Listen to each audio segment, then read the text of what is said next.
काल अंतरवाली सराटीमध्ये महाराष्ट्रातल्या मराठा आरक्षण अभ्यासकांची बैठक झाली। दादांची तब्येत ठीक नव्हतीच। दादा पश्चिम महाराष्ट्रातले दौरा झाल्यापासून दादा गॅलेक्सी हॉस्पिटलमध्ये ऍडमिट होते। दादांना 102 ताप होता, पण ठरल्याप्रमाणे दादांचं नियोजनात थोडा सुद्धा फरक होऊ दिला नाही। दादा थोड्या वेळासाठी त्या महाराष्ट्रातल्या अभ्यासकांची बैठक घेण्यासाठी थोड्या वेळासाठी दादांनी डिस्चार्ज घेतला आणि काल तिथं अंतरवाली सराटीमध्ये त्या बैठकीस हजर झाले। परंतु झालं असं की त्यात एक अभ्यासक आलता बघा, तुम्ही बघितलाच असेल, कुणी बघितला असेल, कुणी बघितला नसेल तर ती कोण अभ्यासक आहे तुम्हाला आठवलं का? ते लक्ष्मण हाकेला भेटलेला बघा, आणि पहिल्यांदा जाता जाता गळा भेट घेतले आणि नंतर हॉटेलला जाऊन बैठक पण घेतली, गप्पा टप्पा छानपैकी मारल्या त्यांनी।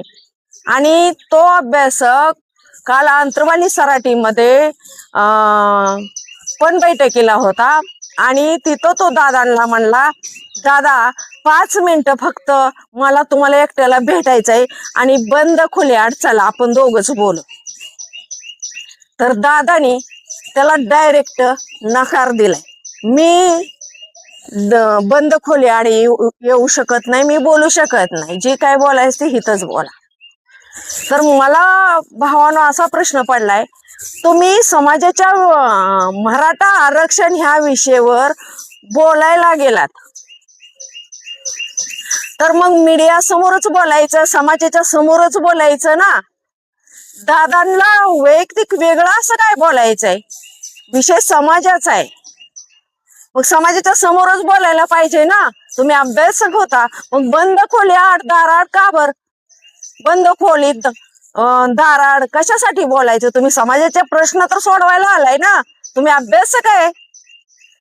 मग ही कशासाठी तुम्हाला पाहिजे नेमकं? म्हणजे कळच ना, तुम्ही अभ्यासक आहे का नेमकं काय चाललंय तुमचं हे कळालंच पाहिजे। का समाज म्हणायचं, अभ्यासक म्हणायचं आणि तिथं जायचं आणि अफरातफर काय होतंय का बघायचं का?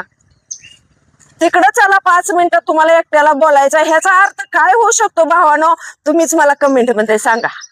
आणि काय माहितीये का, म्हणूनच ह्या लोकांना काय वाटतं माहितीये का, जरांगे पाटील कुणाचंच ऐकत नाहीत आणि ही अशी बंद खोलीत बंद दाराड बोलवते ती, आणि पुन्हा म्हणते ती जरांगे पाटील कुणाचंच ऐकत नाही। येते ते अभ्यासक म्हणून यायचं आणि हे असं समाजापासून उठून चला म्हणणं किती बरोबर वाटतंय तुम्हाला? तुम्ही सांगा कमेंट मध्ये, तुम्हाला ही बरोबर वाटतंय का?